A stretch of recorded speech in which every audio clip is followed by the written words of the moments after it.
I gotta like squeeze myself between my fucking couch and the like table that I have all this shit on. Good lord, a girl is not as skinny as she thought. Also, if it's okay with y'all, I have toast. I'm gonna eat a little bit at the beginning of this episode. I know how people feel about people eating in video and with a microphone that is so close to my mouth. But I will try to be considerate of the time that we have here today. I would like to say bomb ass fucking piece of toast though. You see this shit? Look at that shit and tell me it doesn't make your mouth water. You tell me that shit ain't scrumptious. Let me tell you something. You want a scrumptious ass piece of toast? Let me give you the recipe. This is the recipe. You get a piece of sourdough bread, not sliced bread. I don't like sliced bread because it isn't as like crunchy and crusty as I want. You want like a piece of like sliced bread from like the bakery or just like you know, like the nice sliced bread in Walmart, you know, as opposed to the like Sara Lee. Get some of that.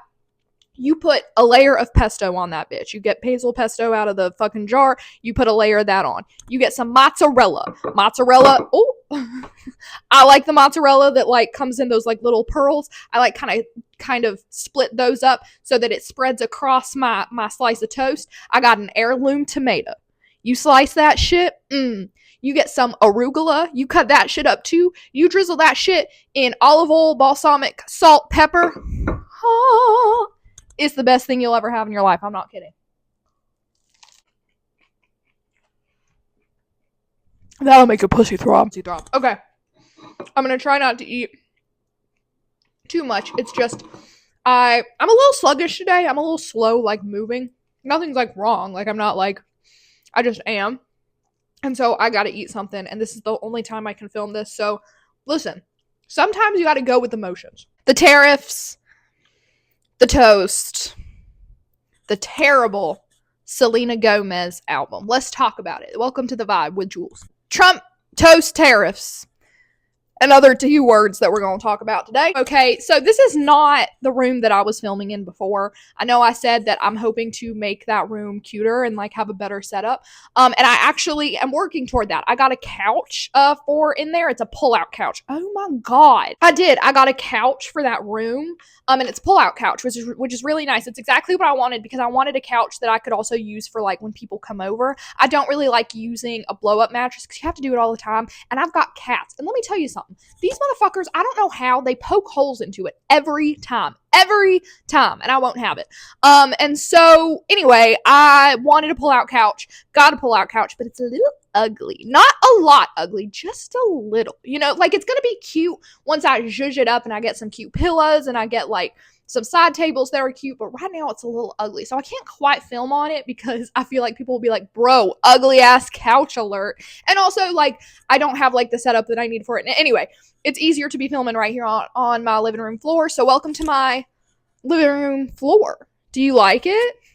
Is this cool? This is where I film a lot of my TikTok videos, so I feel like people will recognize it. We're going to talk about the tariffs. We're going to talk about music that came out this week. And we're also going to talk about me. I'm going to start with talking about me. That way we can get it out of the way, and then we can move on and get to the important stuff. But we've got a lot to talk about today. I remember like last week I was like, I don't know if I'm going to be able to have an hour's worth of content to talk about every week.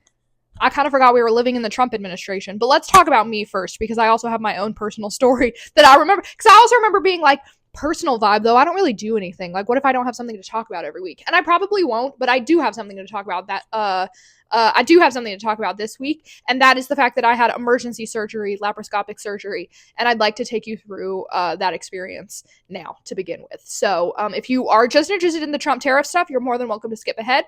If you care about me, you're welcome to stick around. If you don't care about me, fuck you.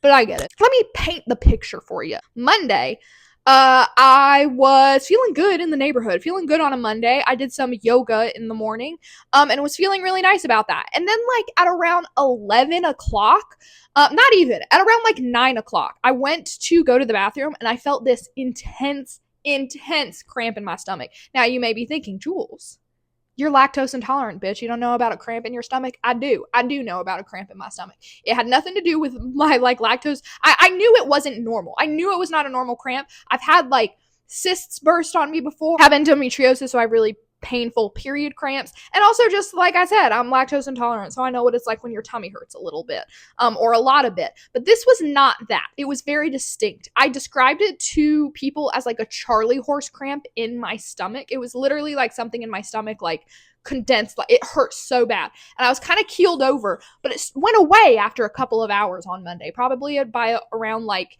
at least like noon to 1. And yeah, that's like, from like 9 to noon to 1, but it's still, it went away after a while. And then Tuesday rolls around, I'm feeling good again. I'm like, we're gonna do yoga again. I'm bopping around the apartment, I do my yoga, go back I go to the bathroom again. It's like the second I like sit down to use the toilet, it started to hit me, which, like, is that TMI? Yeah, but you're gonna get a lot more TMI throughout the story, so let's like kick that out of the way firsthand. So I go into the bathroom, sit down, and it hits me again, and it's like so strong, and so it's so strong and so painful. I'm like keeled over, I'm on the bathroom floor, fetal position, and I'm kind of remembering like all the times I've ever been in like that kind of pain. So I like run a bath, and I'm like, okay, maybe it is like my reproductive system. I've also had what's called a decidual cast, which is where like your whole uterine lining sheds at once, and it's incredibly painful. I was like, maybe that's this, let me get in the bath. The bath did kind of help. I got out of the bath, but the movement continuously was like just too much, and I eventually got onto my bed, fully naked, because I was, like I said, in the bathtub. And it was starting to hurt so bad. So bad. And listen, I'm like a bitcher. I love to bitch. I love to complain. I'm a complainer. But I'm not really like the type of complainer that's like, let's go to the hospital. Because, you go to the hospital, ladies, you'll know this experience all too well. Ladies, when you go to the hospital and you say there's something wrong with me, and they say it's your period, and they charge you $400 and they send you on your way. That's what I was fully expecting. So I was like I'm not someone who's gonna like immediately jump to going to the hospital, but it was getting so bad I had to call my husband, who is a teacher, and I had to call him from work and say, hey, you need to come get me, and we need to go to the hospital. And it's at like it's 10 a.m., mind you, like, and I'm clocked in. I've got the work day ahead of me. My husband's got the work day ahead of me, and I'm saying, no, we got to turn this bitch around. Come and get me. Take me to the hospital. And he comes in, and I'm still like writhing in pain on the bed, and he's like, okay, we're gonna have to like get you out of here and like get you dressed. So he manages to like kind of put clothes on me, but I can't move. Like every movement is like goddamn agony. I can't get up, I can't walk, I can't stand. So he has to pick me up and take me like down the hall to the elevator, go down 3 flights, and then take me into the parking garage to the car. But he has to like carry me because I can't walk. And God bless the man. I'm not, and this is not, let me make something clear. If I'm too heavy for him to carry, that's his fault and not mine. Well, he's kind of struggling a little bit. Not necessarily because it's my fault, because it's not, but it's because he's not strong enough. But he's doing his best. And he carries me there, and we get down, we get in the car.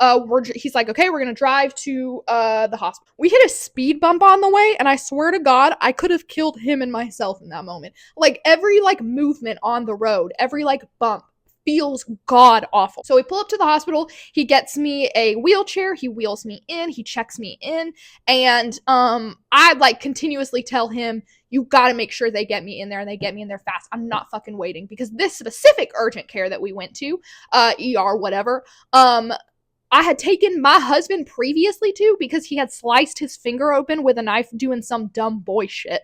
And we waited for 7 hours. And I was like, I'm not fucking waiting for 7 hours. So we get there, and he's doing very well. He's like, someone needs to see her now. And the woman at the desk is like, listen, we've got someone in triage right now, but the second a triage room opens up, we will get her in there, and we will take her blood, and we'll start to look at her. I have to wait about 15 minutes. Now, I want to make something clear. I am at the point of pain where I do not give a fuck about anyone else in that room, about anyone's feelings, about how anyone may be viewing me, about my personal insecurities or what have you. I don't give a fuck. I am loudly, at least every like 5 minutes, going, are they gonna see me? Are they gonna see? I don't care. I don't care if people see me like crying in my wheelchair. I don't care if people see me throwing up, because I also am throwing up also at this point. And I'm like throwing up, and I'm crying, and I'm loudly proclaiming to the whole room that someone's got to fucking see me, and I don't give a fuck. If anyone happened to see me in that moment, it was a lower moment for sure, and I really didn't give a fuck. A triage room opens up, thank God, 15 minutes later, and they get me in there, and this is kind of like really where it starts to go downhill. I'm already on a decline and it is just plummeting down there. I'm in there and originally there's like one nurse in there, and then I think they could like see the state I was in because then like 3 other nurses came in, and one is getting my blood and one is doing something over here and one is asking questions, and it's just kind of so busy and I can't focus on anything. And again, God bless Brent, because God bless my husband, because he's like answering all my questions. He's like trying to move me. He's trying to do all these things. And this girl who's taking my blood, first of all, I'm pretty squeamish. Like I'm not gonna lie to y'all. I have very low blood pressure, but a very high heart rate. And so like my blood doesn't flow through my body the way it would a normal person. And so I get like, if we like talk about blood or we talk about like heart stuff, like I pass out. I pass out at the drop of a hat. I pass out for nothing. I pass out all the time. It happens all the time. And this girl is taking my blood and I can feel it coming. Anyone who like kind of chronically passes out, like, you can feel it. And I feel it coming and I'm like, fuck, I'm gonna pass out. And so, I pass out and I come back fully drenched in sweat, clammy as fuck. And everybody in the room is like, are you okay? Like, trying to like wake me up. And listen, I'm saying all this shit. I'm saying like, God bless Brent so much because he was so helpful. But also another thing that's so funny is that every nurse kept being like, oh my God, your husband is so helpful. He's so nice. He's so da-da-da-da-da-da. And I kept being like, who the fuck else are you seeing? Like, first of all, of course he's nice. Of course he's helpful. Why the fuck do you think I married him? I married him because he's a nice, helpful boy. He's very sweet. He's very kind. He takes care of me. That's what I wanted in a bitch. I wanted a husband who was going to take care of me, and he does. But also, who the fuck are y'all marrying? How many bad husbands are they seeing that they feel the need to? My husband, who is a wonderful, grateful, like, incredible. But, what I would expect, how I would expect other men to treat their wives. How many of them out there aren't? Concerning. Anyway, I don't know if I like that. I'm coming to, she's taking my blood. Someone else is fucking saying some shit. I'm trying to get, like, some Zofran. And I'm also trying to get some water. This becomes a very big point in this whole thing. I keep trying to get water, and they keep telling me, well, we can't give you water because if you have to have surgery, you can't have water. And at this point, everybody kind of thinks it's appendicitis. I think it's appendicitis, kind of just like as we're going in. The nurses think it's appendicitis. And my brother had appendicitis when I was like 17. And he was like suffering from appendicitis, and I went to a party. And then I came back like 6 hours later and he was still like vomiting. And that's when I was like, hey, we should take him to the doctor. And so I was like, this is my karma. Karma's got its kiss for me. They check me out. They do all this shit. And then they're like, hey, can you give a urine sample? Mind you, I'm like hunched over. And they're like, can you give this urine sample? And I'm like, what the fuck makes you think I can give you a urine sample right now? But they're like, it might speed up the process. And, that's something that we want to do. So I'm like, I'm not giving you a urine sample right now. You're going to have to wait. And they push me back out into the lobby where I wait for not 45 minutes, probably about 30 minutes. I wait for about 30 minutes. And my husband, God bless him, is like, let's just try to give the urine sample because maybe it'll speed things along. And like, I want someone to see you and yada, yada, yada. So we go to like a family bathroom because he's gonna have to help me. Like he's gonna have to fully help me. Like I can't even sit up. How the fuck am I gonna give a urine sample? And so we go to a family bathroom. He pushes me in, and I'm gonna put a trigger warning right here because we're gonna start talking about vomit, and I don't like when people talk about vomit. And so if you don't like it, it's not like super graphic. This is also like a very embarrassing story. So if you're like, I'd say like it's like a 70-40. 70% embarrassing and funny, 40% gross. So if that's like over your threshold, sorry. We go into this family bathroom, and if like when you're nauseous and like you like get the smell of the bathroom or the toilet or whatever it is that you're throwing up in, and it like triggers it in you, essentially the second I smell that bathroom, I'm like, oh fuck, I'm gonna vom right here. And so I've got this like little bag that the nurse gave me, and I start vomiting into it, and I fully shit my pants. Fully. Like, I'm, like, I say fully, it was not, like, a lot. It was a little. But shitting my pants is fully happening. And God bless my husband, man. I'm, like, here with my thing, vomiting, and I'm like, I think I just shit my pants. And my husband, God bless him, is like, it's okay. It's okay. It's like not a big deal. It's not a big deal. We'll fix it. It's not a big deal. You gotta get yourself a man who, when you say, I shit my pants, is like, it's okay. I somehow managed to give this urine sample. I frankly don't know how I did it because, like, just the pressure that was building in my body was so intense that, like, even something like pissing hurt. I put my clothes back on and we wheel back out, and I had to wait for, like, another, like, 10-ish minutes, and then they finally get me into a bed. We're only getting, like, halfway through the story. It kind of speeds up from here. So they get me into a bed, and frankly, once I get into the bed, I'm feeling quite good. I'm feeling a lot better than I thought I would.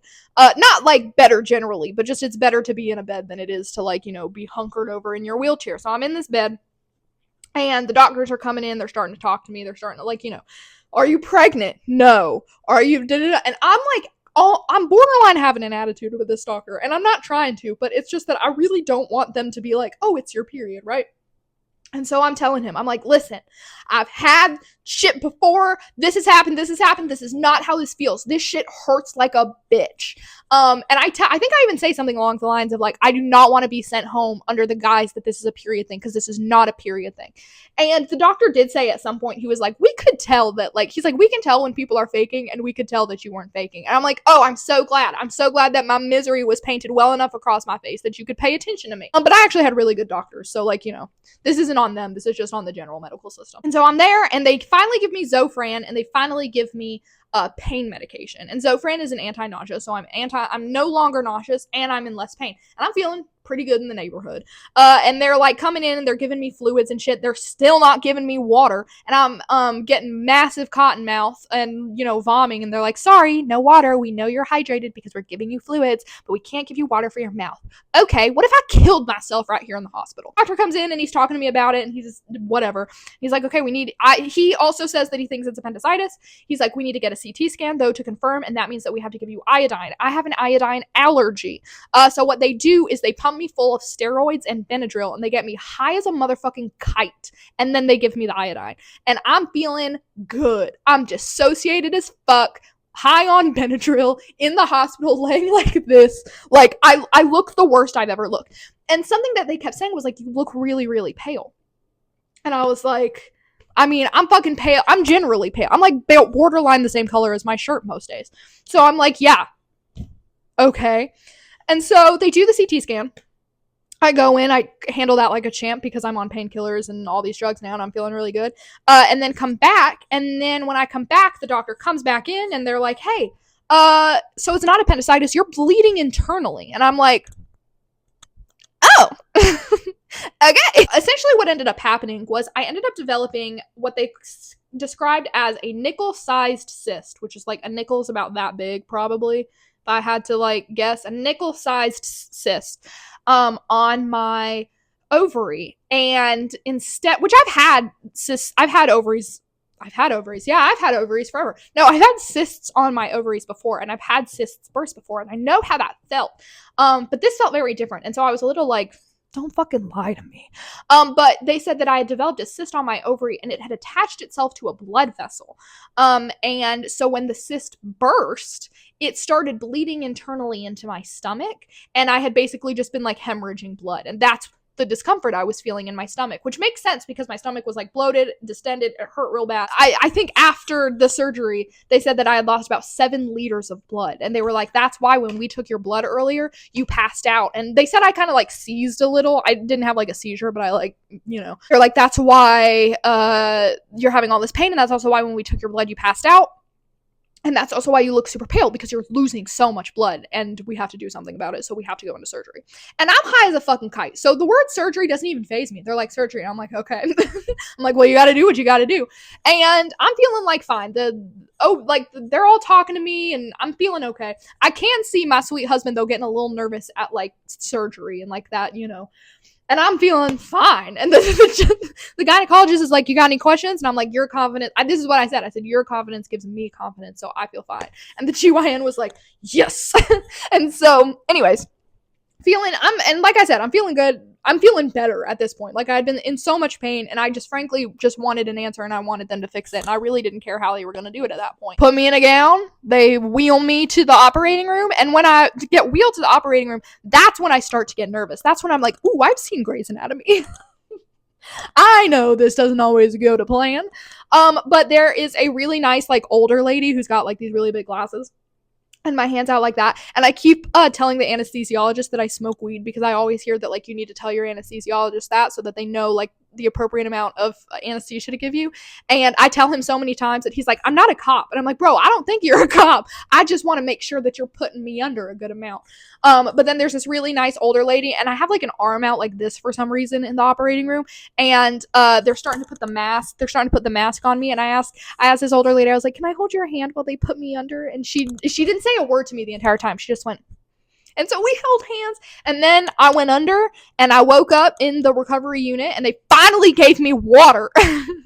And I just remember I kept asking for my husband, and they kept being like, we can't bring him back here because there's another person back here in the recovery unit, and once this person, we're not allowed to have visitors, and once the person leaves, we'll bring him in, and it's fine, but we got to discharge this person first.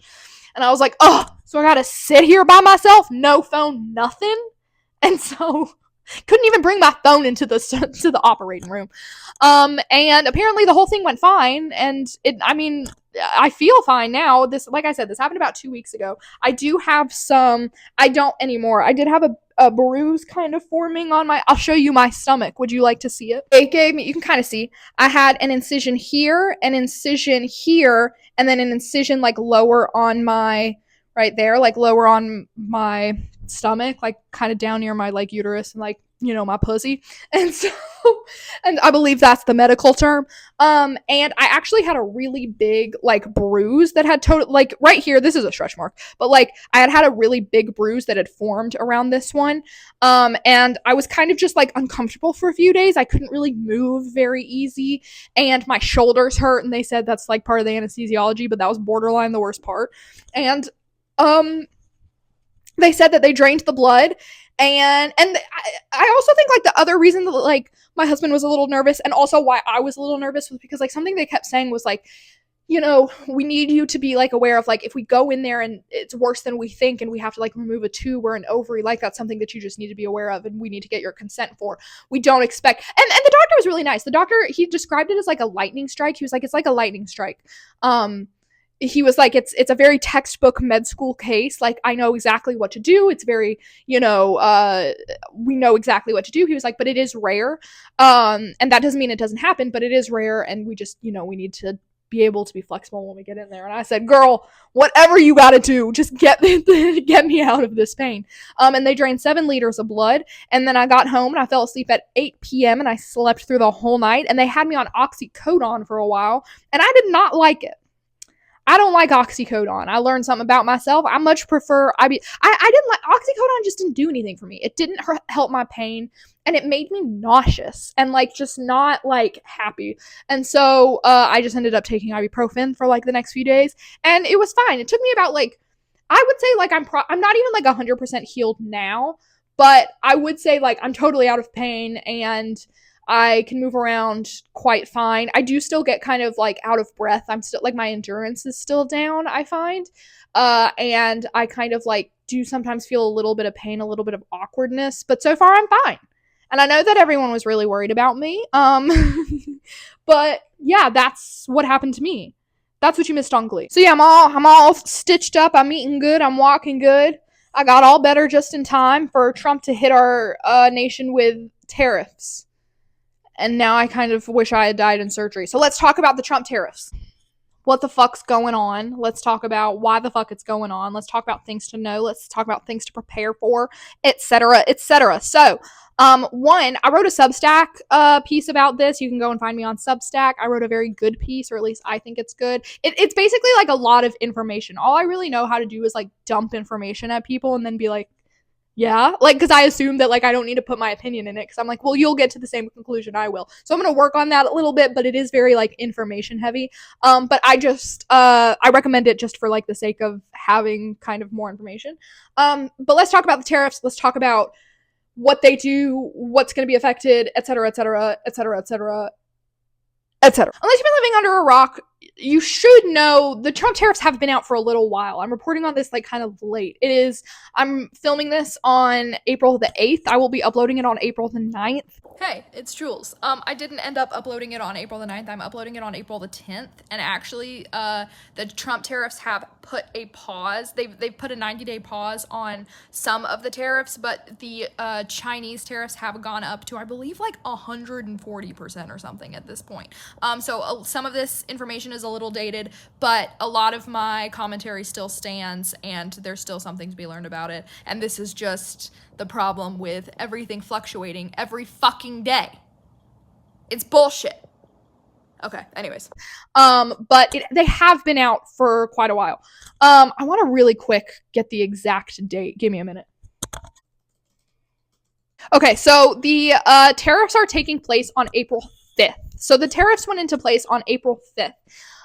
And what the tariffs are, essentially, let me explain what a tariff is first. A tariff is a tax or duty to be paid on a particular class of imports or exports. So, a tariff is something that we put on either an import or an export. And for Donald Trump's tariff, it's a 10% borderline global tariff on like all countries, even countries that we don't accept imports from, which I'll touch base on in a minute. But it's a 10% global tariff, and then some countries have higher tariff. We're looking at like a 60% tariff on anything we're importing from China. Yeah, that has basically doubled now. It's at 145%. Just again, by the way, from editing Jules.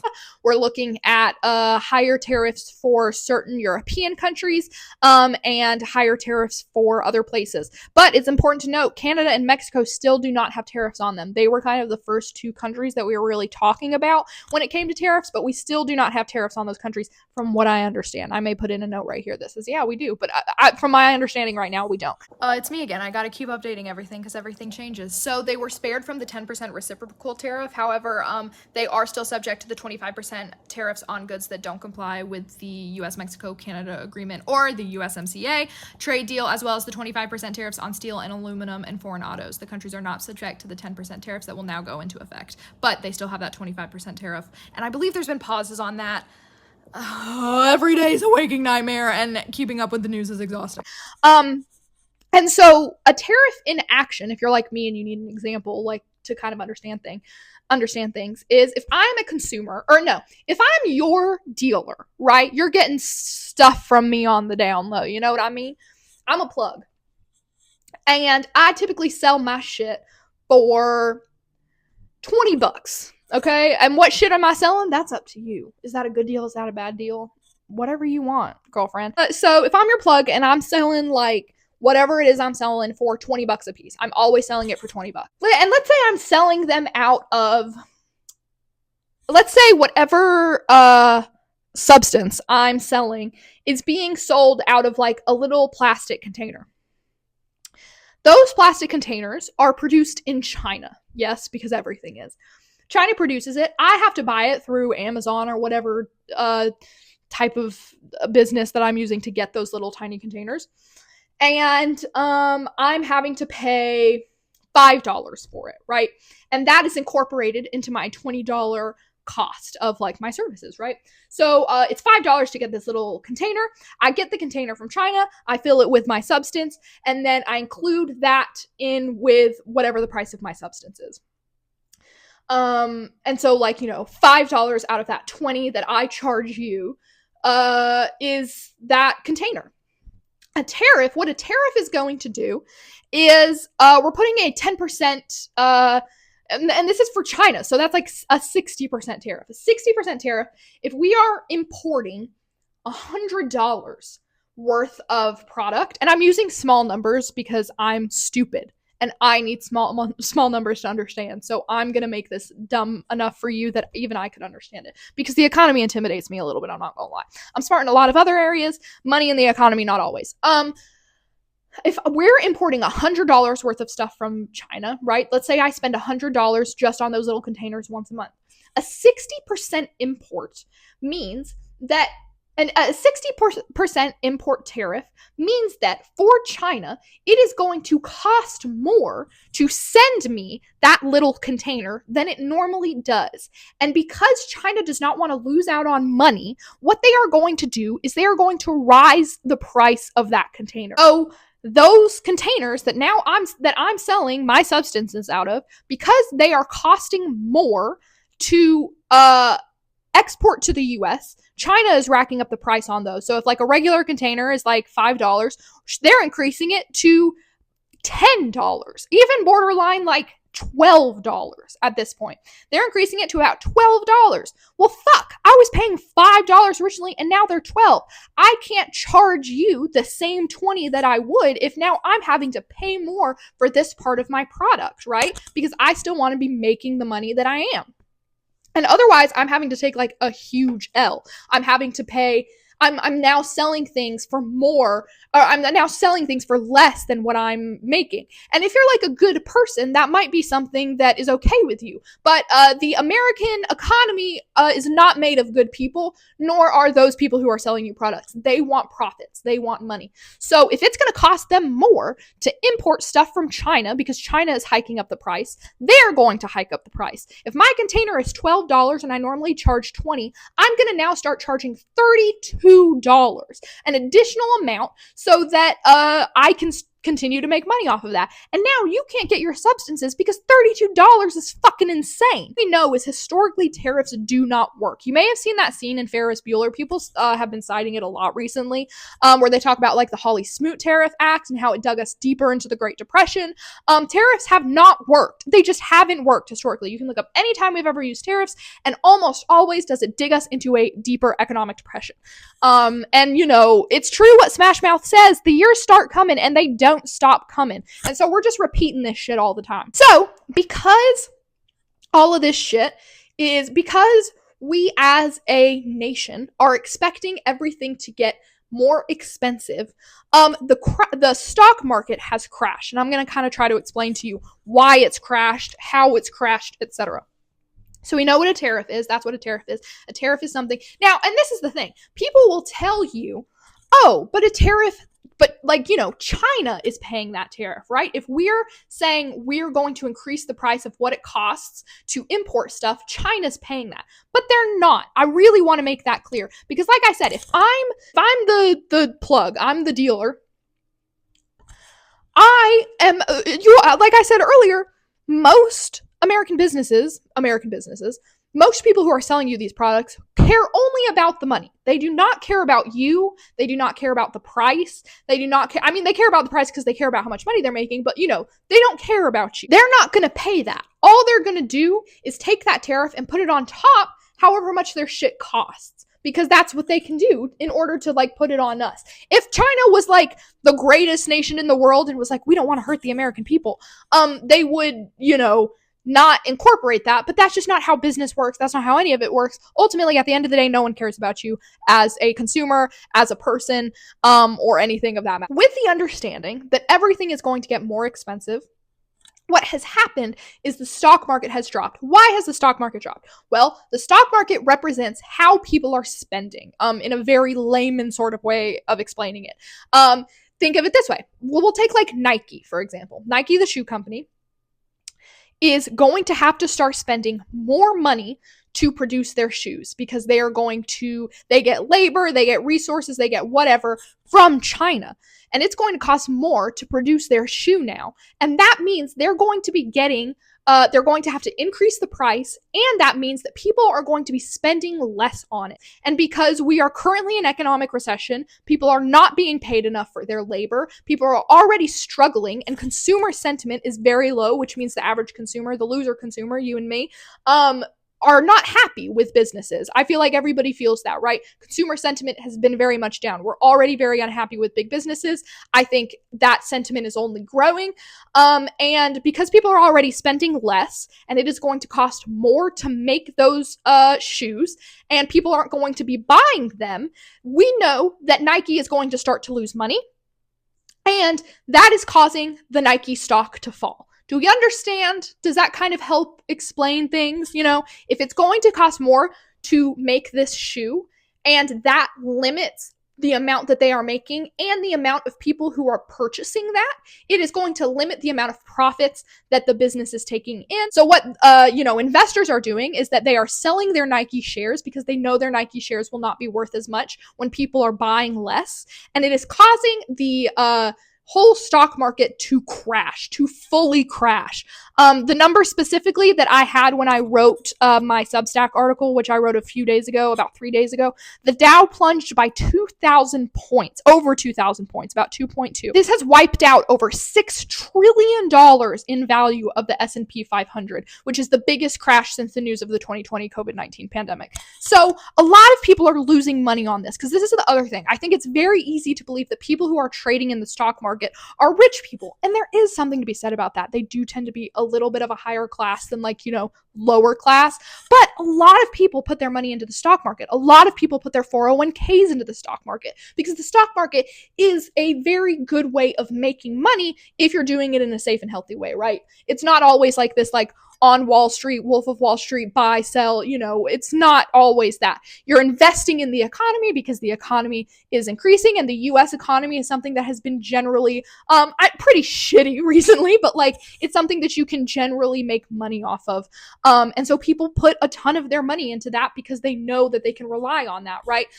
We'll just use Nike for example. If you're someone who really believes in Nike and believes that the world's going to be wearing Nike for however many years, and Nike's only going to continue to increase, and Nike's a good stable company, they don't have many things that make their stock fluctuate, you may own a lot of Nike stock. And what has happened is, if you own this big, chunk of Nike stock that, might be, and, no one's 401k is being sponsored by Nike or being supported by Nike, but let's just say for the sake of this argument it is. If you have a lot of your 401k money in Nike stock and the stock is plummeting, you're actively losing money. So a good way to describe this is, if I put $300 into your business. You have a business, you're a plug. Now it's about you. You're a plug, and I give you $300 worth of money for your business. That money is going to grow and appreciate the better your business gets. The more people you start serving, the more money you're making. And because I have bought a piece of stock at $300, the price of that stock is going up because your business is going up. You're doing really well. And so my money that I've contributed is increasing slowly, percentage by percentage. And you're doing really well. And maybe my total amount of $300 that I've invested has turned into $10,000. I'm doing great. You're doing great. And now you're not going to be able to produce the goods that you want because of these tariffs on China.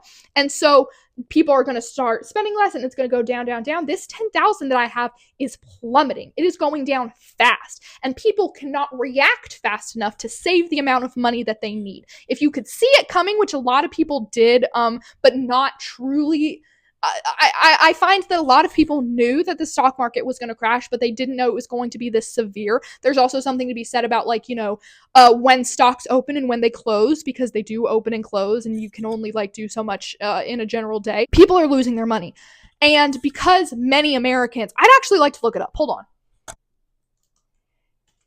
This is, according to Yahoo Finance that I'm reading right now, about 62% of Americans have stock market investments, according to Gallup. That's 10 percentage points during the last decade, blah, blah, blah, blah, blah. 60% of Americans have money in the stock market, and the stock market has crashed. It has lost money. Like we said earlier, $6 trillion is missing from the stock market because of this crash. So that's $6 trillion that is in a multitude of places, but is specifically in the pockets of 60% of Americans. So 60% of Americans have lost devastating amounts of money because of this stock crash. And the stock really represents our economy. It represents how much we're spending. It represents a lot of different things. And we really need our stock market to be high. We need our economy to be seen as good because it helps with trade. It helps with our relationship with partners. It helps with things like security and investments. Money is what makes the world go round. That's what they say. And what we're finding is that we are going to start losing money drastically with these tariffs. And that's freaking everyone out, and it's causing the stock market to crash. So, did any of that make sense? Did none of it make sense? You tell me. So the stock market's crashing, and these tariffs are going to be put on, and there's a lot of fear, and there's a lot to know, and there's a lot to see. One, a lot of people are going to be like, well, buy the dip, right? Something that we see with like the 2008 stock market crash is a lot of people bought when the stock market crashed in 2008. They bought more shares, and the lower you buy in, the more money you can make, if it starts to go up again. But I think this is bad advice, and I'll tell you why for a few reasons. And also, I want to talk about this sentiment of like, oh, well, buy the dip. Something we need to talk about in all of this is people's attitudes and people's opinions and thoughts and attitudes towards money, because it's something that's really an underlying issue throughout all of this. One, so let's just talk about like the reaction to the fall of the stock market, and then we'll kind of go from there. The stock market is falling, and it is falling drastically, and it is a good representation. What you need to know is that the stock market is just a representation of how consumers are feeling, how businesses are feeling, and how economists are feeling. Like, the stock market is like a gauge, a pressure gauge. That's a really good way to describe it. The stock market is a pressure gauge, and right now our tire pressure is low as fuck. We're not getting anywhere. We're not, like, it's low as fuck. And so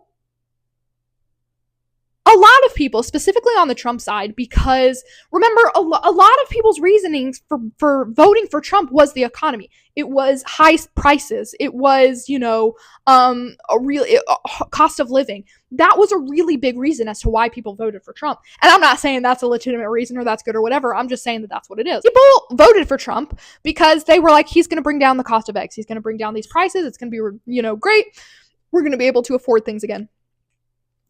But there's something to know about how economies work in tandem with presidencies and generally, and how what Trump's plan is not going to work throughout this. So we're seeing all these people who were like, Trump's going to be good for the economy, now have to switch up. We're seeing all these people like on Fox News and what have you be like, oh, well, and this is something I referenced in my Substack article, and generally, like, they're saying things like, well, it's gonna hurt now, but it'll help later. And that is a sentiment that we really need to address, and it really is something that not enough people are talking about.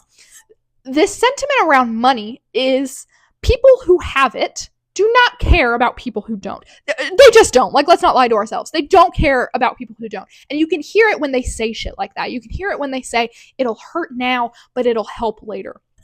The idea with Trump's tariffs is that these tariffs that he's putting on these countries will make it so that people will be more inclined to buy American products.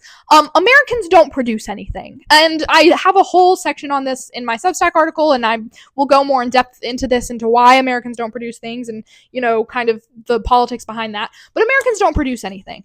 So this idea that putting these tariffs are going to turn American consumers to American-made products is bullshit, because we're not making anything.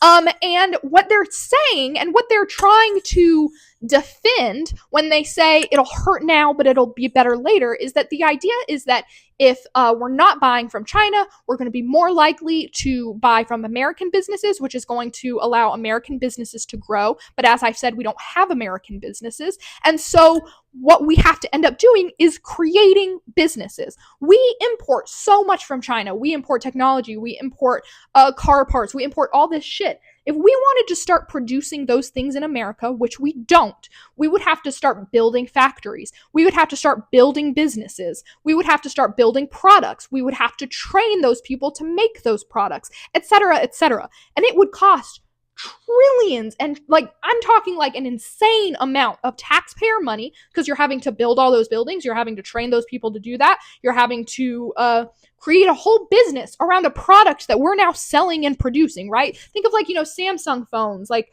iPhones, iPhones. An iPhone is an American product, but like, it's being produced elsewhere because it's cheaper to do it over there. And that's another kind of issue that we're going to dive into. And that's that, we're not making anything. And the reason that we're not making anything is because it is much easier to exploit a Chinese person than it is to cater to the very privileged American. And that's kind of a more controversial opinion that I'll get into, but I kind of want to finish with this sentiment around money. People are having this sentiment around money, and this, they're touting this like, oh, it'll hurt now, be better later. And they're saying that because they have this idea that it'll build these American companies, it will build this American economy, and it's a good idea. I'm not saying it's a good idea. That's not what I'm saying. I'm saying it's a nice idea in theory. It's nice to think that America would produce factories and would become more self-reliant and would produce factories that would create jobs and that would create a more American-centric economy and would not require us to rely on other people. And there is some benefit to that, right? But the fact of the matter is that these tariffs are not doing any of that. If Donald Trump was serious about American production, he would start with, we're going to start producing factories, we're going to start doing these things, and then we would do tariffs. Because when they're saying that it'll hurt now and help more, what they are saying is that in the time that it takes to produce all of this shit that we need to have these factories and have this economy that we're all dreaming of, it is going to take decades. It is going to take well beyond the Trump administration. It is going to take a ton of time. And something I cite specifically in my Substack thing is that, infrastructure is taking longer and longer, and it's taking longer and longer for a multitude of reasons. One, people don't want to work construction jobs. And that kind of gets into my very Americans are kind of privileged take. People don't want to work construction jobs. And also, climate change is really dramatically affecting the way that we're able to do infrastructure. I'm in Minnesota right now, and the weather has been fucking insane. It'll dump snow, and then it'll be 70 the next day. And that's just kind of spring weather's always crazy and it's always whatever. But that delays things, right? You got crazy weather. You can't have those people go out. If you've got flooding in your workspace, if you've got, dryness in your workspace, whatever, you've got all the elements affecting, your working times and affecting your materials and what have you. It slows those things down.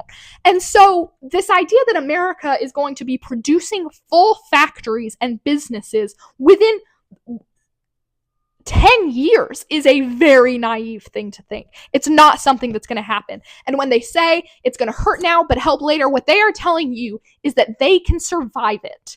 That is what they are saying to you. They are saying, oh, well, it might hurt a little bit now, but the payoff will be great. But the payoff is something that is going to take decades to instate. It is going to take decades to build these things, to train these people, to do all this shit. It is going to take decades. And what they are saying to you when they say that is, I can survive this. Because the fact of the matter is, it's not going to help now, and it's not going to help later. And if you're someone who is already living paycheck to paycheck, that extra financial strain is not something you can handle. It's not something that most of us can handle. And especially when the things that are going to be seen increase in price are not just luxury items, right? Not just cars, not just technology, but things like food, things like, energy resources, things that we rely, your energy bill. I live in Minnesota, right? All of our energy comes from Canada. Our energy bills are going to go up. Your gas is going to go up. Your groceries are going to go up. And they're saying that you should be willing to take that with the idea that in 20 plus years, we might have a factory. And they're saying that they can survive that. And that is the crazy thing through all of this. We have to talk about people's relation to money. I'm seeing people on Fox News say the craziest shit, saying, I don't care about my 401k. We were in World War II. People had to give up stuff, and this is something I'm giving up. We're not in World War II. We are not fighting any war. Frankly, if we were fighting Nazis, I would give up some shit. But we're not fighting Nazis. We are living in a Nazi regime. The Nazis are in the White House, and we're not having to fight for anything. We're not in a war. So that doesn't make any sense either. And for people to be like, oh, I think it's insane how glib they are being about your money and about your life. Because that's the other thing. It's not just your money. It's not just your 401k. It's not just your savings. It's your energy bill. Like I said, it's your grocery bill. All those things are going to increase. And, we can go without having to buy the next iPhone, right? If anything, I think, that's something that should be encouraged. But we can't go without feeding ourselves. And when so many Americans are already living in such pressed times, it is incredibly dangerous to play this rhetoric of oh, well, it might suck now, but it's going to be better later. Because it's not going to be better later either. That's the other thing. We're going to get into that. It's not going to get better later. And that kind of leads us into this other thing that I'm talking about, the privileged American and what have you. Another really big hole in this plan is just the assumption that Americans will want to work in factories and that we can support that, and that is a job that we will end up getting in the first place. So there's something to be said about American privilege. And it's something that I find oftentimes you know, in some situations you can't bring up, right? Like, you can't always be like, well, you are very privileged as an American, but it is something that we need to talk about now and here. America is a very privileged nation. We're very privileged. Americans are very, but that doesn't mean we're lazy, right? We're just not working in factories. But Americans are very privileged. We don't have to work in factories. And I'm going to say all this shit, and I want to put this disclaimer first. That doesn't mean we're not at all working in factories. There are Americans working in factories. There are Americans who are doing hard labor. There are Americans that are doing all these things. But part of that is it's low-income people who will be affected by this the most, and it's immigrants who are also doing that because they're more likely to work for lower wages. And when I say more likely, I don't mean that they want to work for lower wages. Just like the truth that we pay immigrant workers less. We pay them statistically less. And that's because they are willing to work for less. And that doesn't mean that they want to work for less, but, you know, when you are already so poor, if you're low income, you're willing to work for less because you have to work more to make up the extra money that you're missing. One, Americans don't want to work in factories. We haven't worked in factories in decades, in eons. We haven't worked in factories. Americans have gotten very accustomed to working in like the service industry. And that means a lot of different things. It doesn't just mean like serving, like literally like, you know, or the service industry, like working in retail or something like that. That's not necessarily what that means. We work on the computer. Americans have office jobs. And yes, low income and immigrant workers don't necessarily have that, but I'm talking about like the general American populace has an office job, and they don't necessarily want to work in a factory.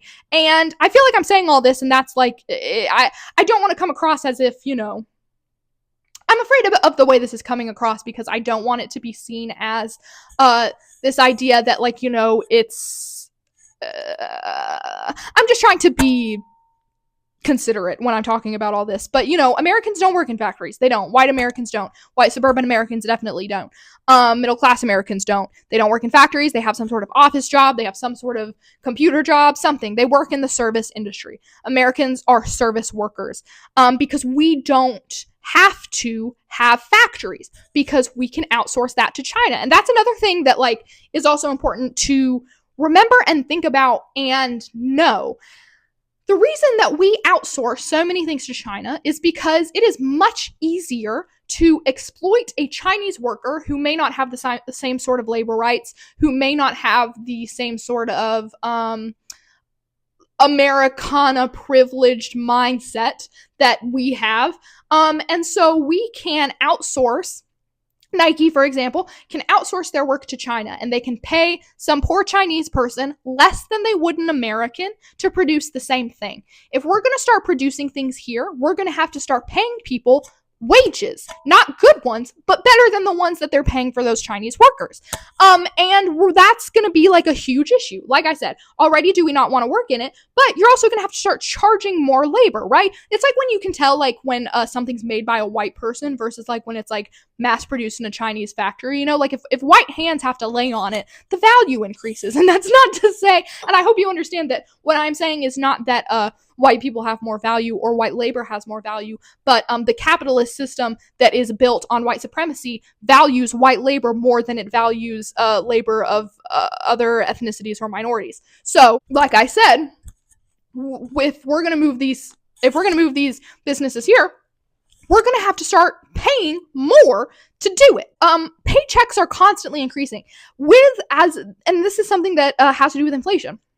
America has some of the highest paychecks in the world. We are some of the highest paid people in the world. And I know it may not feel that way to you and me, the employee, but we have some of the highest paychecks in the world. Where we are lacking is that we are not able to fight inflation. Inflation and price gouging and the cost of living is still well above where our paychecks are. We're making some of the most money we've ever made in our lives, and it still cannot hit this inflation ceiling that we have.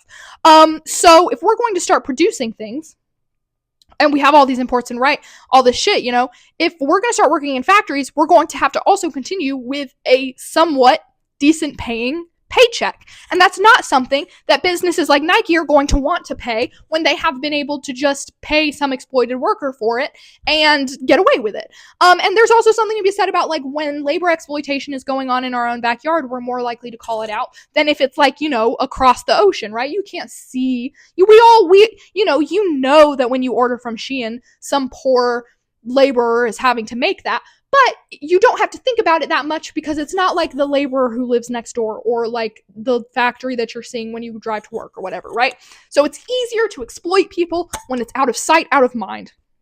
And that's not something that's going to happen in America. And like I said, Americans are privileged. We want to have a certain way of living. We want to be receiving a certain paycheck. We want to be doing all these things. So we don't want to work in factories. And then the other thing on top of all of this is that most factories have automation nowadays. So for things like cars, for things like technology, they do have some workers, but a lot of it is automated. And automation is something that is increasingly growing. And if we're going to continue to grow technologically, automation is going to follow with that. So by the time these factories roll around, they could probably already be automated. And as we don't want to have to pay the extra paycheck that we would to an American, most businesses are going to fall to automation that way that they don't have to pay an employee, and so that they can garner more profits. And so by the time the factories are built, the automation is already there and they don't have to hire you. So that's the other thing in all this, is that even if you were given the opportunity to work in a factory the way that you wanted, you may not even get that because automation is already there and they don't have to hire you. They can hire a robot. Are we feeling hopeless yet? Jesus Christ. So we don't want to work in factories.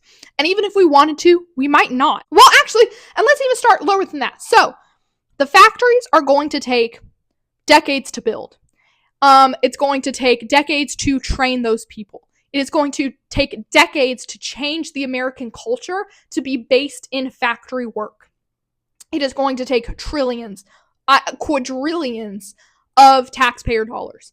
It is going to take an insane amount of money and an insane amount of time to build these businesses, to build these production lines, and to get people to want to work in production that way again. And then it is going to maybe not even be offered to you. And all it is going to do is waste our fucking time for something that is not going to work and something we will end up having to reverse. Are we feeling hopeless yet? So, and this is the thing, and this is the thing that really grinds my gears, is that trading is important, and relationships with other countries are important, and I don't really know, and I've lived all over, and I reject this idea that people, you hear Europeans say this shit all the time. They'll be like, oh, you Americans, you think you are so important. The American people, I don't think they're that important. I don't think, they always talk about like American exceptionalism. I don't think many Americans think America is that exceptional at all. I think Europeans are falling for propaganda from our government, and that's on them, right? That's not, I would look in the mirror. But because most of us understand that relationships with other countries are important. They're important just generally. Like, we have to work together to make the world go round. There is no benefit in being isolationist. We're not in the Cold War. We could have a conversation about where we stand on the stage and the money we're making and yada yada yada and blah blah blah. But at the end of the day, other relationships are important. We should want a relationship with China. We should want a relationship with all these nations. And at the very worst, we are headed for the greatest depression we have ever seen. We are headed for millions of people being out of work, out of money, out of houses. We're looking at and with a lot of rollbacks that the government is doing for clean air and stuff like that, we're looking at millions of sick people. We're looking at millions of people who cannot access their medications. We're looking at millions of people who cannot feed their families. We're looking at a declining birth rate. We're looking at a declining workforce. We're looking at suicide rates increasing. We're looking at savings depleting. We're looking at life as we know it falling at the worst. At the best, which I do not think will happen, but at the best, Trump decides to totally reverse the tariffs. We decide we're not doing the tariffs anymore, and we have instead totally destroyed the relationship that we have with every country that we have worked with from now on. We are no longer a trustworthy nation, because that's the other thing. The thing about these tariffs is you either are the flip-flopper, and this is like the fight that Trump's having. Either he becomes so unpopular with his own people who voted for him and the American people and what have you, which I should note, his approval rating is already abysmal. Either he continues to lose support from the American people, or he is the flip-floppy bullshitter who cannot commit to anything, and that is reflected in our relationships with others. Because here's the thing. If he woke up tomorrow and said, I'm changing the tariffs, it would not change the fact that we have burned those bridges, and now they can't trust us. And also, now the stock market can't trust the president either. It puts us in a very big economic freefall. It puts us in a very big political freefall. And so there's really not a light at the end of this tunnel. But I don't want to just act like it's doom and gloom. Like, I want to kind of give you a little bit to hold on to, and because I watch a lot of different like podcasts, and I read a lot of articles, and I am always looking for good news, like to kind of counteract the anxiety I have in my system. And so this is kind of like how I'd like to go forward with what can you do as an individual, because I think in situations like this, it is very easy to get very overwhelmed and very scared. I mean, I'm overwhelmed and scared. I just got, this time last year, I had just been laid off from a journalist job. I was still living with my parents. I was freshly married, so it was me and my husband living in my parents' basement. My husband was a teacher. I was unemployed, and I had been unemployed for about 4 months before that, and then was unemployed for another 2 months after. So I was unemployed for about 6 months in total. Just like, with what I was doing. Actually, I think I was unemployed for 6 months before that, and then 2 months after. So it might have been closer to 8. I had been unemployed for about 6 months, and we had no money. We had no savings. We were living in my parents' basement. And then in June, or July of this past year, or this time last year, I had gotten let go. And then, July of that same year, I got this job that I have now. And it's a huge blessing. One of my first pieces of advice is going to be count your blessings and start counting them. I think you really, and I say that because it can be very hard sometimes when you're in all this shit, but I have been having to count, I've been counting my blessings. I've been saying, wow, how, there's a little bit of fear because my husband is about to leave teaching, and it's going to put him in unemployment, and the job market is just ass right now. And that's the other thing.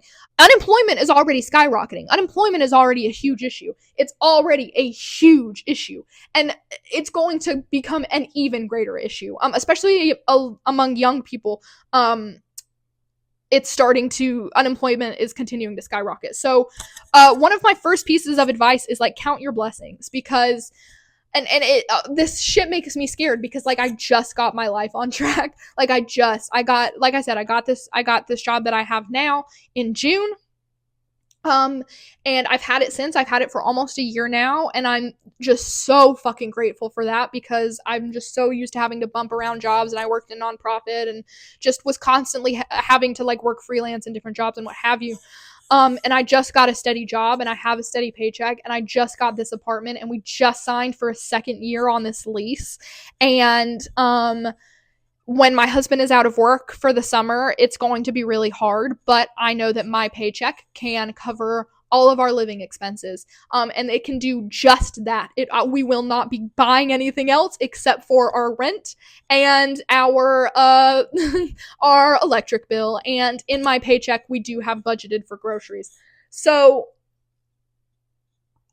first things first is count your blessings. And I know it can be really hard in situations like that, or in the situation you're in, maybe you're not, and you may be hearing all my blessings and be like, I don't even have those blessings. I don't have a job. I don't have an apartment. I don't have all these things.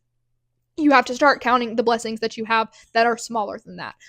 Like something I just always, whenever we go grocery shopping once a month, and it's like god fucking awful. It's like almost $400 now, for a full month's worth of groceries. But we only go grocery shopping once a month, and when that fridge, and because we only go once a month and we go at the beginning of the month, this fridge like slowly depletes, and it's like really sad to see.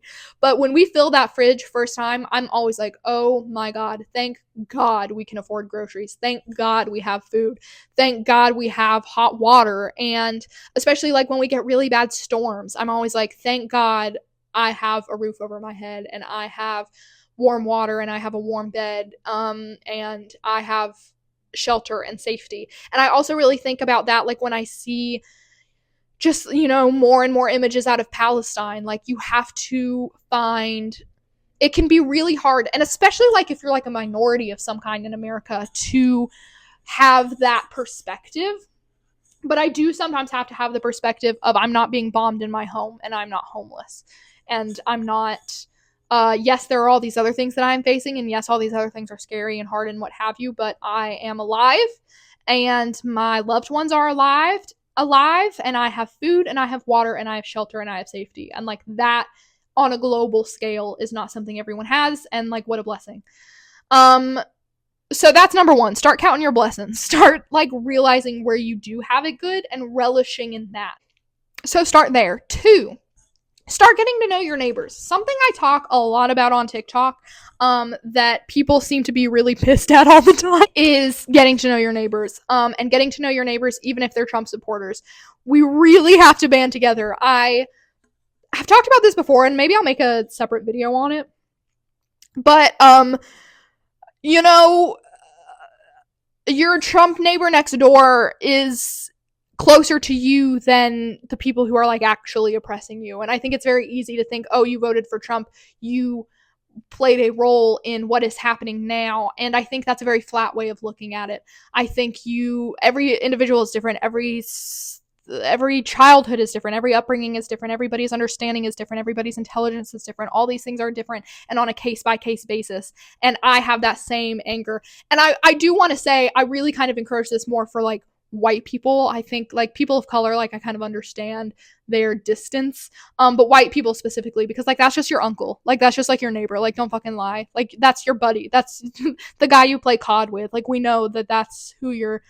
Oh, I fucking hate Trump supporters. Well, you're playing Call of Duty with them right now, so, like, what now? Get to know your neighbors. Get to know your neighbors, and something, like, you can do, and I've done in the past, is, like, if you make a really big meal, whether that's, like, a really big thing of spaghetti or taco meat or something, knock on the doors of the people around you and say, hey, I have some extra food. Do you want some?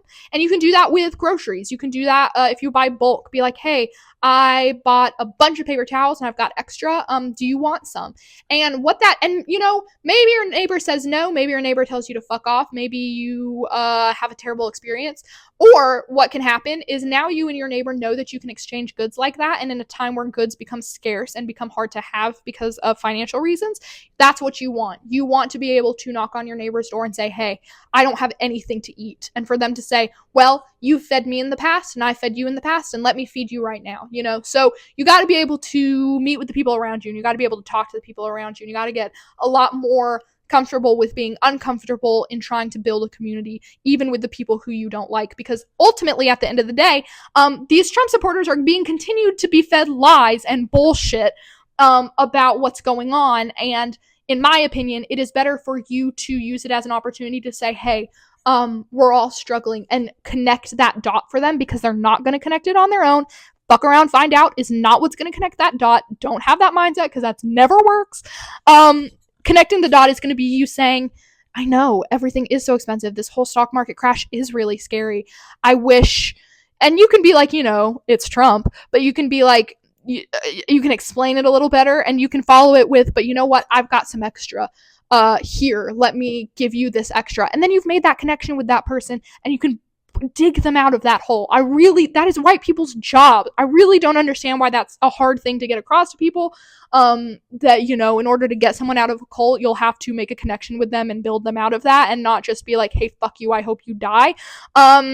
But, I digress, especially because also something I say in my videos is that I want everyone on my team. I want as many people on my team as possible.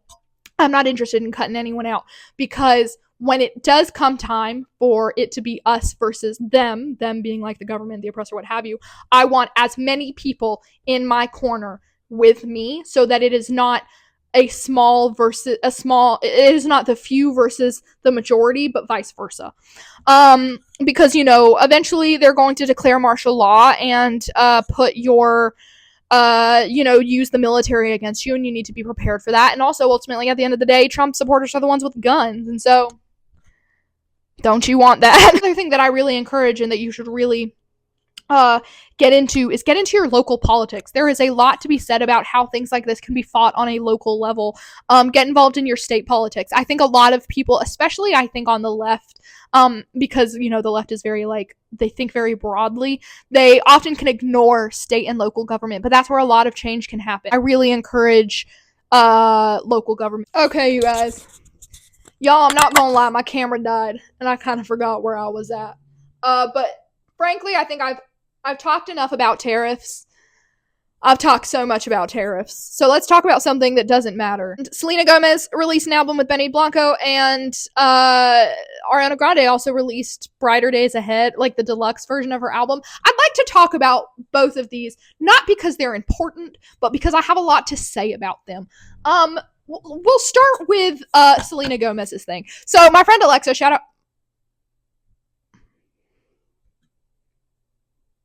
So my friend Alexa, shout out to Alexa, hit me up and was like, "Hey, have you heard the new Selena Gomez album?" And I said no. Because I have not listened to a Selena Gomez album since it was Selena Gomez in the Scene. Just to be totally honest. And she was like, "Have you heard it?" I was like, "No." And she was like, "It's bad." And I was like, "Okay, let me tune on in." I'm having a problem. This is my thing. I have such good taste, and everybody else seems to have such poor taste, that I really don't understand how we're continuing to entertain things like this. Selena Gomez as a person, I'd like to first address her. I really want to like Selena Gomez as a person, but that Apple TV documentary came out not too long ago. Like, I say not too long ago, like 2 or 3 years ago. And I watched it also with my friend Alexa, and I hated it so much that it made me hate her, because the whole thing seems very it just seems very not good. The whole thing kind of just painted her out to be a little bit whiny and a little bit and listen, is the industry hard? Yeah, the industry's hard. I get it. But the whole thing just kind of painted her out to be very the whole thing was her being I feel like no one understands me and I don't like being famous. And then it just ended with her being but I'm going to keep being famous and just try to love myself. And it I was like, girl, if you, I really have a hard time when celebrities complain about fame in a certain way, because I'm like, girl, and that's not to say, I feel like people are gonna be like, oh, so when Chappell Roan talks about fame, no, I'm not talking about when they have legitimate, privacy, when they have legitimate qualms about whether it's privacy or how people talk to them or what. It's not that I have a problem with. It's people who are I fucking hate being famous so much. I hate it. It's not when they're complaining about the problems that come with fame. It's when they're complaining about the fame itself and aren't doing anything to change that. When they're God, I fucking hate being famous.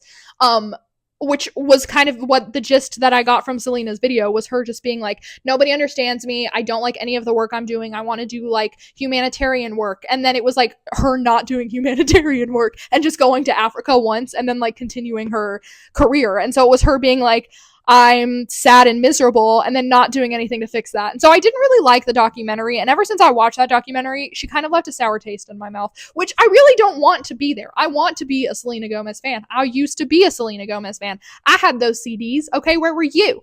Selena Gomez in the Scene was in the top 10 of the Billboard of my house. And so I haven't really listened to any of her stuff. I mean, I remember Lose You to Love Me, but everybody heard Lose You to Love Me. And so I was sure, I'll take a gander at this new album, and goddamn if it doesn't suck. And listen, I'm sorry to Selena. Selena, if you see this, I want you to know, I'm sure you're a great person. I'm sure, you like music as a talent, and not all music has to be up to my standards or up to my taste. However, I will say this: why are we still calling you a singer? Because you don't sing. And I say that with as much kindness as I can muster. Selena Gomez is not a singer. Why we're calling her a singer at all is beyond me, because the girl can't sing. She can talk. She can talk in a melodic way, but it's not singing, and we need to stop playing these games. It's also kind of, and this is going to be controversial, how I feel about Billie Eilish. Listen, I know Billie Eilish has stans, all right? But Billie Eilish she can sing. That's my problem with Billie Eilish, is that she doesn't. She can sing. I hear her voice. I know she can carry a tune, and she's constantly singing like she's trying to tell me a secret. And I'm like, girl, just use your voice. God damn. If you've got it, use it. And that kind of pisses me off about Billie Eilish. Selena Gomez just doesn't have a voice. She just can't sing. Like, she has like very little vocal range. And you don't necessarily have to be like the best singer in the world to, like, not everyone's going to be Beyonce. Not everyone's going to be Ariana Grande. But she's got a song with Gracie Abrams on this album, and Gracie Abrams, who is also not a vocalist, outshines her. Listen to the album, I was very underwhelmed. First of all, almost all the songs are like borderline only 3 minutes or less. Me personally, and this is just up to my taste, I'm a 3+ minute song enjoyer. I want songs to be 4, 5, 6, 10 minutes. I want a 20-minute song. I want songs long. I like to immerse myself in the song. And when a song's 2 fucking minutes, like, just stop teasing me and just put it in already. God damn. 2, she's being outshined on the songs that have other people on them, which is crazy. 3, it kind of seems like Selena Gomez, and it's also why I wanted to talk about Ariana Grande's album, because it seems like a lot of celebrities in general, Selena Gomez included in this album and Ariana Grande included in her album, are trying to like all have their moment of like, I've been wronged. And what I mean by that is like, it's like everyone's trying to have their I'm living my truth moment, and not enough of them should have any kind of truth to live. I don't know. I feel like everyone's trying to have like how like Taylor Swift had Reputation and then like had a resurgence. It's kind of like everyone's trying to replicate the resurgence of that. It's like everyone is trying to have a like, oh, you actually have me wrong. I've been wronged. And not everyone deserves that. Like, Selena Gomez's whole thing is like, it's like everyone's having to, like, coming to terms with like how the industry treated them. And listen, I think that's great. I think it's, and obviously if you want to incorporate that into your art, it's a free listen, we don't have many rights, but you do have the right to do that. And I get it and I understand it, but it's like everyone's trying to do it. Everyone wants to talk about, I used to, like, she has that song that's like Younger and Hotter, but a lot of her songs follow the same train of thought of like, I grew up with all these eyes on me and it was really hard and I didn't know who I was and I lost myself, but now I found myself again. But that's every other bitch's shit. Every hoe is doing that right now, is having their like, oh, it's me. I don't know. Maybe I'm just like bitter. I don't know what it is. I don't know why I'm bothered by it, but it's just like, you can have that and you can do that, but like at some point it just feels like it's being produced for like no other reason than you need it to. I will say this though, seeing Justin Bieber's crash out over the whole thing is 10 out of 10. And I'll also say this while we're on the topic of Selena Gomez. I don't understand why anyone is, one, entertaining Hailey Bieber as a person, or continuing to entertain Justin Bieber either. Why Selena Gomez keeps getting tied up in all of their shit is insane. And this isn't just because that and that's not just because that like video that's like showing how Hailey Bieber copies Selena Gomez is going around. Before that, did not give a fuck about either of them. And I think everyone is much too obsessed with their relationship to each other and not nearly obsessed enough with Justin Bieber's relationship to those women. Because Justin Bieber is he's the criminal. He's the criminal that's committed this, that's put us all in this crime scene. And all of y'all are like going over the like dismembered bodies and you're not looking at like the fucking killer. He's the guy. Like, I don't understand why more people aren't pissed at Justin Bieber. And I also wonder, like, why am I pissed at Justin Bieber, right? Is this some sort of, because I've had a deep rooted hatred since Justin Bieber was young, the way that we all did, in a very unhealthy way, and I shouldn't have hated him so much because he was like a child and it doesn't fucking matter, but I still have that. But now I'm kind of learning that, like, I don't think he cares for anyone's like feelings except his own, and I think it's very clear that the industry has made a bit of an issue out of him. I think he feels very, I think we're seeing in real time, we're consistently seeing in real time as people get older, how the system fucking corrupts these bitches. Like, Justin Bieber seems like the most sad person on the planet and just cannot get a grip. And I don't understand why people aren't talking about that more. I don't understand why the only time they mention Selena Gomez, it's in tandem with Justin Bieber and Hailey Bieber. Like, let her be her own person. And I think maybe her art will probably get better as a result of that. I think if we stop associating everybody with their ex, also, the same thing I'm going to say towards Ariana Grande, we could all enjoy each other a little bit more. So ultimately, I didn't like the album. The only album I liked was that Charlie XCX written song. And even then, it's borderline 2 minutes and then it's over. And then I can't fucking, and it's also not that good. And she's not singing. And she also doesn't sing with a lot of gusto in the album. Like, the whole album, it's like she's not happy to be there. Like, you get to this big crescendo of something and there's just no passion behind her voice. And it's because she can't really put any passion behind it because she ain't got a voice. And that's my take on the Selena Gomez album. My take on the Ariana Grande album, I would like to talk. So here's the thing about Ariana Grande. I'm like kind of almost low-key an Ariana Grande fan. I'm kind of a secret Ariana Grande fan. And what I mean by that is that I'm not a stan, but I do think I enjoy her more than the average person. Like, when Positions came out, I liked it. Most people didn't like it, and I did. I was bumping it. I was bumping a lot of, like, Love Language is so good. My Hair is so good. There's so many good songs on that album. I love that album.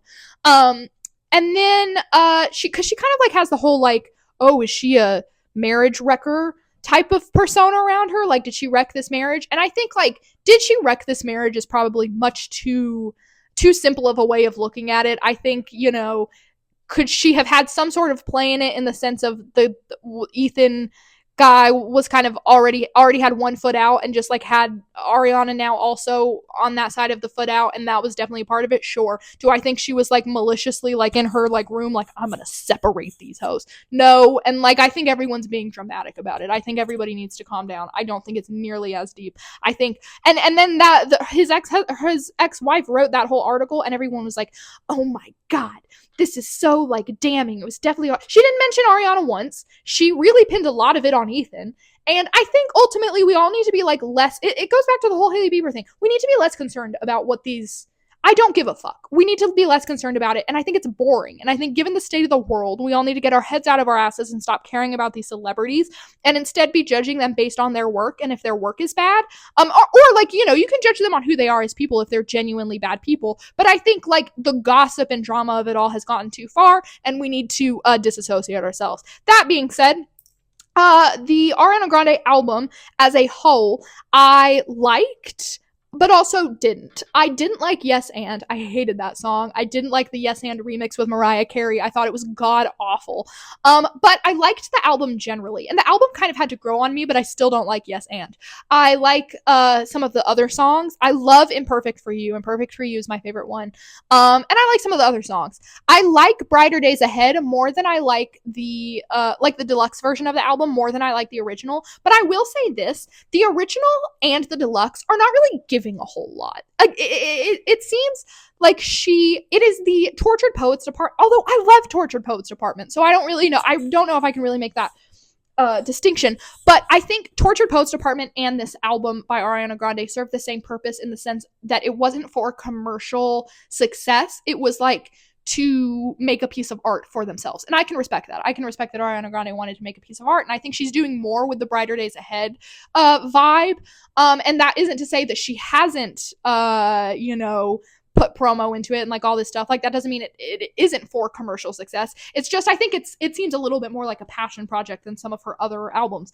And I'm at the very least proud of her for, I think it's a different sounding album. And I think like a lot of the times people are like, oh, Ariana Grande, I miss old Ariana Grande. And I think it's become very clear that like that version of Ariana Grande was a very industry created version, whereas this is a little bit more herself. And I can say the same for the Selena Gomez album. I think, the Selena Gomez album is probably a little bit more herself, a little bit more unique. I do think her and Benny Blanco will probably break up, but I have the best tidings for them. The same way with Ariana and Ethan. I hope it works out forever. I hope, I always hope that. It never works out that way, but it's just, I can hope for a better world, can't I? There are Ariana Grande stans and Selena Gomez stans both kind of freak me out. And I feel like people are going to be like, what did you say about Ariana Grande and Selena Gomez? Or they'll say I wasn't critical enough. Ultimately, I wasn't impressed by really. I was more impressed by Ariana's album, and I like more of Ariana's album. And Ariana is a vocalist, and it sounds beautiful, and that definitely gives it a leg up from Selena Gomez's. But also, ultimately, at the end of the day, I'm like, I don't know. How many times can you say something without saying it? Before it's just like, all right, we get it. You know what I mean? That's why I don't make music, because I don't want people criticizing my shit like that. I had originally like a little bit more of things to say, but then my camera died and I had to like take a beat, and now I'm just like, does anyone fucking care about what else is going on in the. We could talk about the Chappell Roan discourse, but I really don't want to. Everybody's talking about this is what I'll say about the Chappell Roan discourse. Everyone's freaking out for no reason. Both sides of this are freaking out for no reason. People are defending her over something that's not that important, and people are attacking her over something that's not that important. And I think a lot of you are making a mountain out of a molehill. I think what she said was like kind of shitty. Mainly because it's like I feel like her friends would feel like it's shitty, and like that sucks. And I think people's reaction to it of being like, how dare she say that, comes from a very real place of a lot of women and mothers constantly feeling like their identity and their work as mothers are devalued, especially, I will say, on the left. I think the left likes to devalue mothers because they view motherhood and the nuclear family as more of a right thing. And so I think in an attempt to distance themselves from any sort of right-wing ideology, they will come about it in a shittier way. And I think that leads more women down the alt-right pipeline. However, I also think that the people who are acting crazy about it are also being silly, because it's like, it's just what something Chappell Roan said. And also, like, she also talked about how like she didn't even know if she'd be able to like marry her girlfriend, and that was a big part of it. And also, ultimately, at the end of the day, like, not everyone wants kids, and that's okay. And I do think the language around how we talk about kids and how we talk about mothers should change. But it sounds like something that I would say, not about like my friends, because the friends that I have that have kids love their kids and like being a mother. But it's just something you could like say in conversation. I think it's pretty clear that Chappell Roan isn't very media trained, and she doesn't really think before she speaks, and that's no one's fault, and that's not on her, and that doesn't mean that she deserves the backlash or anything. I just think she, have we not all been like, I don't know, it seems like a pretty shitty situation, and the shitty situation in question is just like going to the grocery store. We don't even think about it. We just, everyone bitches, and I think it's like, calm down a little bit. But I also think that, the people who are having the reaction they have, I understand why they're having the reaction that they have, because I think it's a little triggering. That doesn't mean I think it's like valid. I mean, I think like the feelings are valid. I think the attacking is not. But I also think on the other end, I think a lot of people are brushing off the very real qualms that people are trying to propose that they have with Chappell Roan's statement. And I think that that's shitty as well. And so I think both parties need to shut the fuck up. And this has been the vibe with Jules. I hope you enjoyed this episode. I will say, I was really impressed with how many views and comments my first video got. I know it probably doesn't seem like a lot to a lot of people, but I think I got like 5 comments and like 150 views, and that was like awesome. I was like, oh my god. I was kind of blown away by it. And I know, again, that probably doesn't sound like a lot to a lot of people, but it feels like a lot to me. And I hope you guys are liking this. And I know I talked about the tariffs a lot.